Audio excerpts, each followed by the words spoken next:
Hi all, this is Rajivan Jung from PhD Expertise, and today we have a special guest with us. His name is Dr. Rutooj Deshpande. Rutooj is a PhD chemical engineer from University of Kentucky. He has experience as a postdoc and industry experience, and now he is a founder of his own startup. And so we are very lucky to be able to take his time today and discuss some of the new things that he's been working on. So welcome, Rutooj.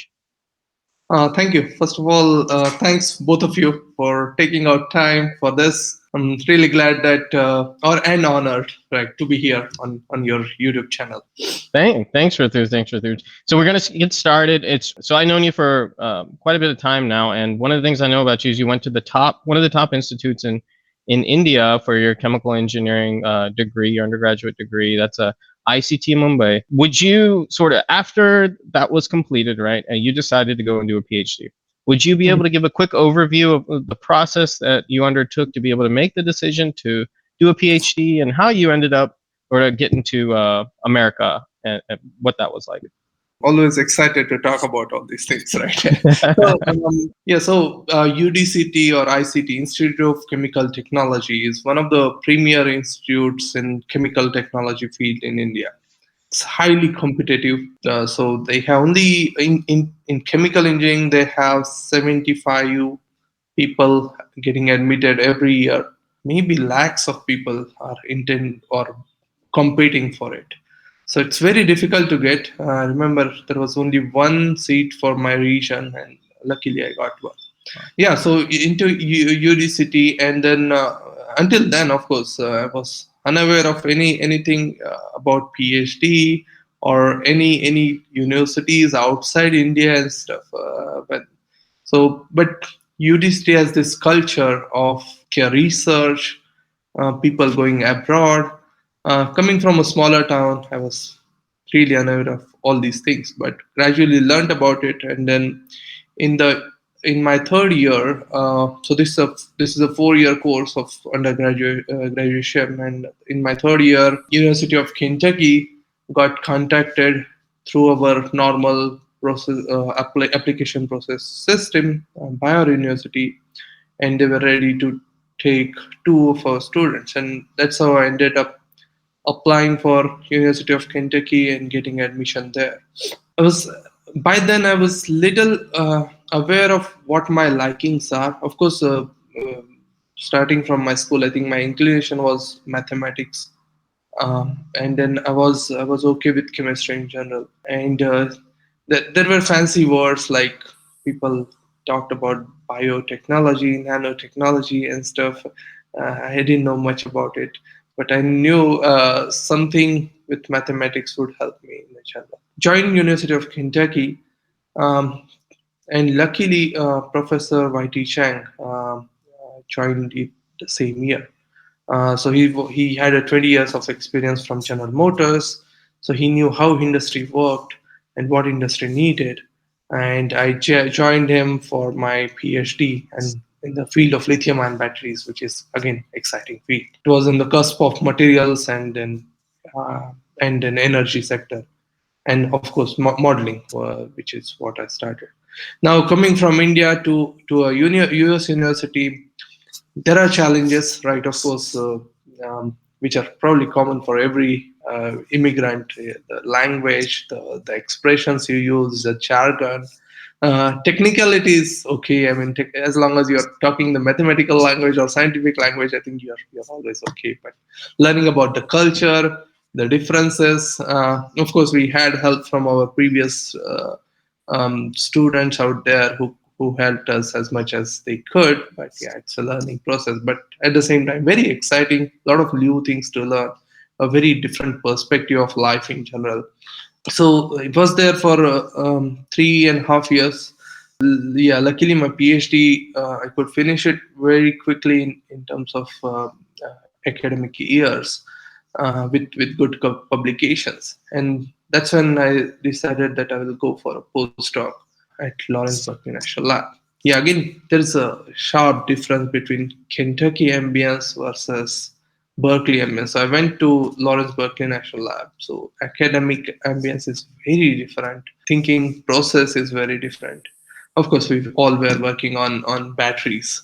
That was again a very very novel experience. So Berkeley is of course intellectually boiling kind of city. A lot of things happening, not just academically but politically and socially, right? That was a new experience. Of course, it's a beautiful place to be at. Lawrence Berkeley National Lab. We had a lab which would face Golden Gate. Every day we would have sunset behind Golden Gate and stuff, right? Overall, I think so. I spent like 1.5 years there. But yeah, during my PhD, I was helped by General Motors for in terms of funding. One of my advisors was Mark Wahlbrugge, was the GM director. So my PhD was very guided towards kind of automotive application in a sense, and that brought me back to Detroit area. Happened to talk to Don Bernardi, was my previous boss, and then got into Ford. Yeah, Okay. is it a really No, long no, answer? no. That's a great answer. Go ahead, Yeah. Yeah, John. yeah. So So I yeah, guess you completed your PhD at University of Kentucky and did your postdoc at UC Berkeley. Can you right, highlight some of the projects right, you sure. did? Yeah. So PhD was the focus was to understand how batteries degrade. So I worked on fundamental, basically physics. What kind of stresses do we have in the particles? What it means to particle cracking. So we looked at silicon electrodes at the time. Silicon was just getting into picture, and they saw silicon would crack like anything, right? So why silicon or electrode materials crack? What it means in terms of capacity loss, resistance rise, etc. So that was one part of my PhD, which was so starting from the fundamental stress strain equations and connecting the dots to the car battery, which would operate at different cycling regimes and stuff. So that was kind of the focus. On side, I also worked on liquid electrodes, which was more fancy, but the idea was, can we really prevent this mechanical degradation by having something liquid? So hopefully liquid won't crack, right? Well, there were a few other projects which I worked on along with the main modeling project, which was probably 60% or 65% of my overall PhD research. Right. And then when I moved to Berkeley, my one of my major thought process was I wanted to learn about battery fabrication and stuff. So that's why I joined Vince Battaglia. It's one of the best guys in terms of cell and electrode fabrications. So joined him, learned about the process, the mixing, the drying, etc. What is impact of each of these individual processes on electrode performance later once you put the battery in the cell into a battery, and then what are the side reactions happening and stuff. So that was my postdoc focus in a I see. sense. Yeah, you publish a lot of highly cited papers. Instead of going to becoming a professor, you decide to jump into industry and work for Right, Ford Motor Company. I guess how did you make that decision? And what do you right. think of looking back? What do you think of Ford help you continue grow your skills? Right, totally. So I've always wanted to come back to industry. There was some I don't know, probably something on the back of my mind that I want to go to industry. Luckily, my PhD was guided by people from industry in a sense. So I knew what kind of problems are being are there and what are being solved right now. So wanted to go there, put the product out there, right? So that's why I thought maybe industry is a better channel. In fact, my professor wanted me to be a professor, and my PhD, especially the dissertation. So many people came and a lot of recommendations where I should be a professor rather than a person in the industry. But yeah, I always wanted to go back to industry. Now, being said that, I also want to go to academia later, probably 20 years down the line or so. And that was the route my professor had followed as well. So he worked for about 20, 30 years in the industry, got that exposure, and then brought it back to the university. So I think that linking would be very important from research perspective as well. I see. Joining Ford again. Joining a real industry is different than just working with an industry in the academia. So when I joined Ford, I saw there are a lot of problems which they tackle which you won't even think would be a problem when you're in academia. So I mean, there are very small things like SOC estimation. We have so much accurate, right, sensors and stuff, and we are doing experiments in lab versus in industry. When I joined, right, I think it was a lot of learning, different perspective. I'm dealing with a lot of engineers rather than PhDs or scientists, in sense. So the jargon was different. A lot of mechanical and electrical guys rather than chemical guys. So all these things were learnings. But the best part was, I think, with this I understood the real problems in the industry, and I've been trying to solve them for the last 12 years, I guess. So I think it will help be in the field for longer time again, just to because there are so many problems to solve, right? Yeah, and Rutooj, would you talk a little bit about some of the challenges that we face with lithium-ion batteries and doing things like, for example, fast charge, right? Why is that such a difficult thing, and how do you expect some of that to potentially be charged or solved? Right. So yeah, so basically lithium-ion batteries have two electrodes, as you guys know, and then when you're trying to charge, this lithium doesn't want to react and go inside. So intercalation, rather than intercalation, what it does is take the electron and just sits there on the surface of the electrode. This is called lithium plating. Now, from your external circuitry point, you did get your electron that you wanted for that particular charging, but now the next time you want to charge, this lithium which sat on the surface reacts with the electrolyte and decomposes it, and then forms a lot of side reactions. So this is called lithium plating. So whenever you're trying to do these things faster, it's difficult for lithium ions to go to the reaction sites, and they basically just deposit on the surface, turn into lithium plating, and that makes fast charging difficult. You are degrading the cell much faster. So instead of, you want thousands of cycles on your vehicle, you want to charge it for 5 years, 10 years.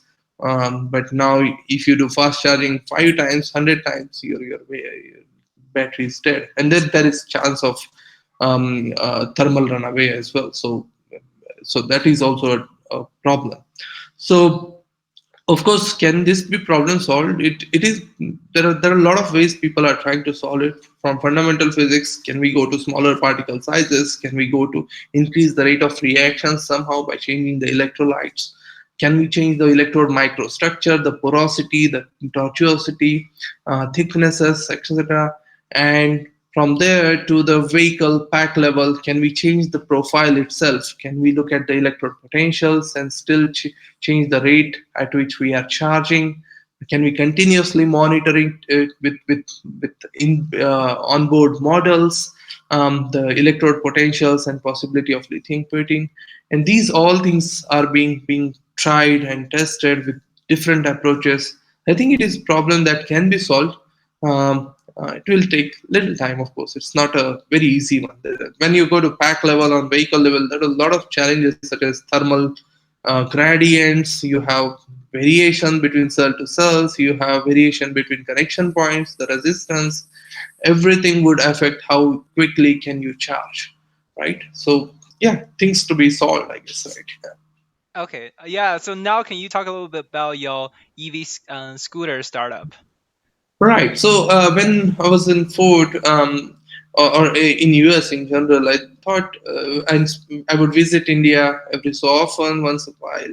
And if I come back, I would see that pollution levels are going up and up day by day. So everywhere I visited, I saw, okay, it's more polluted, and because of sheer number of vehicles on road, I mean, that's probably the major contributor. So then I thought maybe somehow I should contribute back, and learn bring back whatever I learned to Indian ecosystem and try to solve some of these issues, right? So that's where we thought of building electric two-wheeler or scooter kind of startup. In India, it's like every house has at least one scooter or two scooters. So it's like huge number. 20 million, 22 million vehicles were sold in 1920. So it's a big number. So that's why I thought of solving that problem initially, right? And we started this. I bundled up with few of my friends and mechanical engineers and electrical engineers, and we kind of thought of starting this startup. Again, the idea was very simple initially. We wanted to build extended range electric two-wheeler, so similar to Chevy Volt. So it was coincidentally that was the first vehicle I worked on during my PhD. So can we bring that concept to the two-wheeler space? There are a lot of challenges with the space, the constraints. One of the reasons we wanted to have extended range vehicles was because lack of charging infrastructure in India. I mean, people are getting electricity just like last year. The last village was electrified.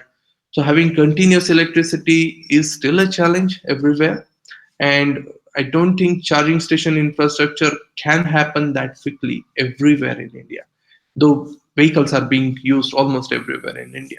So that's where we thought probably this particular concept of extended range would be helpful. We started it, conceptualize it, and we are still trying to develop the prototype. So it's again moving from an industry to a startup. It's again altogether shift, right? Right. So we are learning that process in this whole journey. Yeah, yeah. And Rutooj, can you talk a little bit about how you? So there's a business element to this, right? And how you learned about that portion of it to be able to go pitch, for example. Right. I attended a few boot camps that at least gave me some guidance about what elements are needed when you want to form a startup or a business other than your technical skills, right? People want to learn about the business side. They want to know about what's the market size, what's your go-to market strategy. All these terms were kind of new for being a technocrat for me. So, but gradually learned about it. Okay, and they are not very difficult in a sense, and very I think obvious things. If you are a layman, probably you would think about these things first than a PhD where you are thinking about technicalities first, right?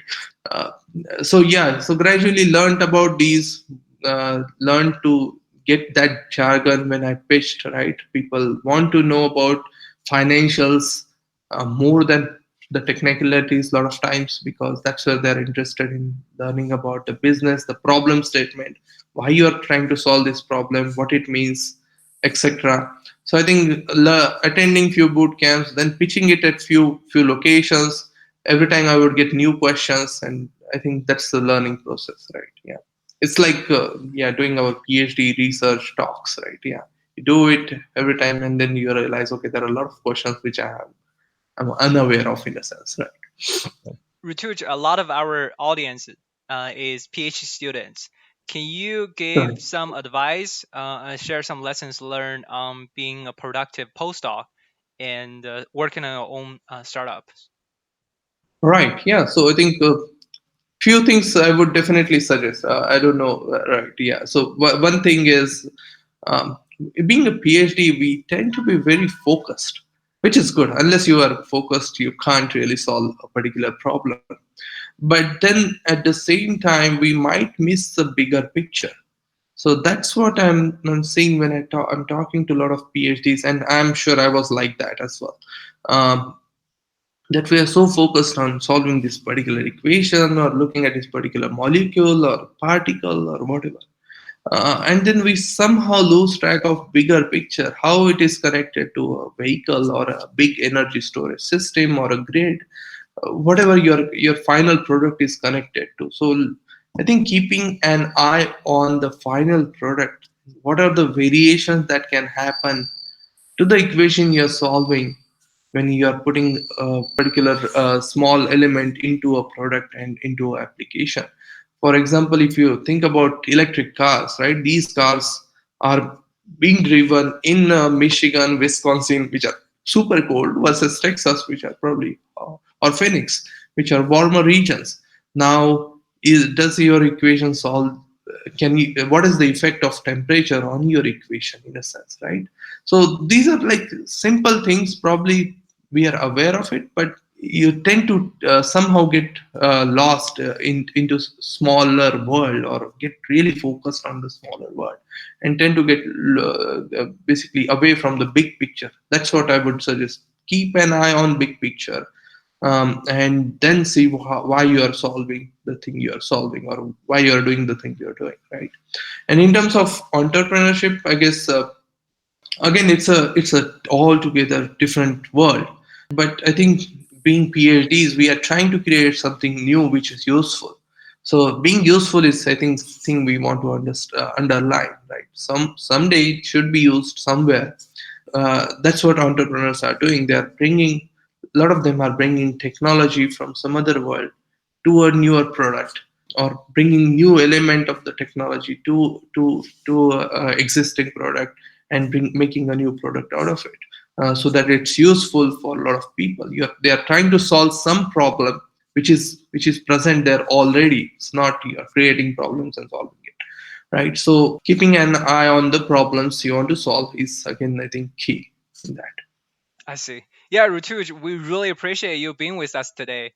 And thanks to all the viewers for watching this. And if you have any comments and questions for Rutooj, for us, please email them to phdeexpertiseteam@gmail.com. And stay tuned for our next episode. All right. Thank Thank you. you. Thank you. Thanks, both of you.